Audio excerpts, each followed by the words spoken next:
Hi, I'm Sue and I'm a knitter and dyer working in Surrey. I actually have a workroom in a place called East Molesey, quite near Hampton Court Palace. And this is where I create my knitwear and accessories. I actually put a lot of effort into the design process and the colours I use. I do a lot of hand dyeing. Everything has to be meticulously finished. I'm fanatical about it. My background is actually in graphic design. I had my own business designing corporate graphics for FTSE 100 companies. And then one day I went to a jumble sale and spotted a knitting machine, which was 50p, so I bought it. And sadly I was never able to get it working. But it did get me sufficiently interested that I then went out and bought a new one. And actually I can still remember the moment when I opened the box and looked at it and I thought, oh my God, what have I done? I'll never be able to make this work.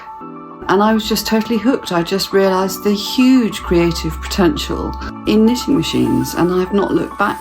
Became a full-time designer knitter. I'm wearing one of my scarves, as you can probably guess. I treat these almost like jewellery, so it's like wearing a necklace for me. They're so soft, they're so drapey. It's a silk and viscose. The little bobbles are silk and the background's viscose. And I knit them undyed, so they're a kind of ecru colour at that point. And then I dye them afterwards, and I can get the dye to take slightly differently on the silk bubbles from the viscose background. And you can just get these gorgeous effects. My design process involves lots of swatches, knitted swatches, colour swatches, dyed swatches. I spend a lot of time mixing yarns. I'm very fussy about the drape and the feel of my knitwear. It has to look good, but it has to feel good as well.